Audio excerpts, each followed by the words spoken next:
यो सुकुम्बासी पहिचान उहाँहरूलाई जग्गा वितरण गर्ने कुरामा पक्कै पनि 3 तहकै सरकारको त्यति महत्त्वपूर्ण रोल हुन्छ र एउटा स्थानीय तहले सहयोग गरिदिएन भने पक्कै पनि त्यो प्रोसेस अवरुद्ध हुन्छ र काठमाडौँको हकमा त्यही भएको हैन। म यहाँ सबैजनालाई चाहिँ यो विषयमा निवेदन गर्न चाहे।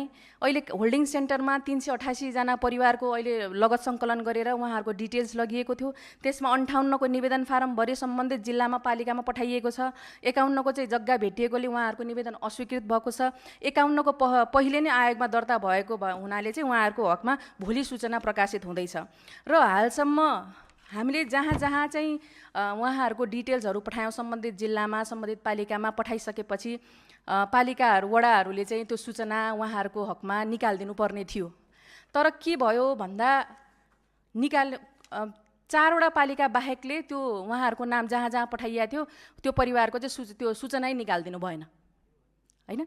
14 वटा पालिकाले सूचना निकालिदिनु भने मैले त पालिकाको सूची पनि लिएर आएको छु। उहाँहरू चिन्तित हुनुहुन्छ र यथाशीघ्र चाहिँ सल्भ गर्नुपर्छ, लाल पूर्जा दिनुपर्छ भन्ने खालको उहाँहरूले पनि यही उहाँहरूको मान्यता हो र यही अनुसार अगाडि बढेको भन्ने कुरा उहाँहरूलाई पालिकामा पनि फिल हुनु पर्यो।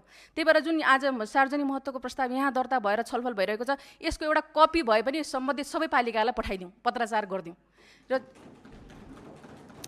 त्यसले तपाईहरुको अपनत्व देखाउँछ। त्यसले तपाईहरुको विपक्षी दल पनि यसमा चाहिँ हैन उहाँहरूले पनि यसमा अनरशिप लिनु भएको छ है। उहाँहरूलाई पनि लागेको कुरा यही हो, सुकुम्बासी अव्यवस्थित बसोबासीले छिटोभन्दा छिटो लाल पूर्जा पाउनुपर्छ भन्ने कुरा हजुरहरूलाई पनि फिल भएको छ भन्ने कुरा पालिका प्रमुखहरूले पनि फिल गर्नु पर्यो हैन। जसरी म थोरै एक्जाम्पल मात्र दिन चाहन्छु। कहाँ पालिकामा पठाइयो भन्दा जस्तो मकवानपुर गढी गाउँपालिकामा पठाइयो, मिथिला नगरपालिकामा पठाइयो हैन, भोजपुर नगरपालिकामा पठाइयो। यो सबै पालिका प्रमुखहरू नेपाली कांग्रेस दलका प्रतिनिधि त्यहाँ हुनुहुन्छ हैन। त्यही भएर मलाई एउटा रिक्वेस्ट चाहिँ नेपाल सरकारको तर्फबाट म मन्त्रालयको तर्फबाट पनि एउटा के गर्न चाहन्छु भने जस्तो खालको आज यस्तो गम्भीर विषयमा छलफल भएको छ र जति सिरियस यहाँ मान्यज्यूहरूले आफ्नो कुराहरू राख्नुभयो यो कुरा तल सर्कुलर हुनु पर्यो, प्रदेशमा सर्कुलर हुनु पर्यो, पालिकामा सर्कुलर हुनु पर्यो। अघि मान्यज्यूले एउटा फेरि पनि के भन्नुभयो, कहाँ मान्छ अब सिडिओको अध्यक्षतामा भएको मान्छेलाई मान्छ अध्यक्षतामा भनेर प्रश्न गर्नुभयो।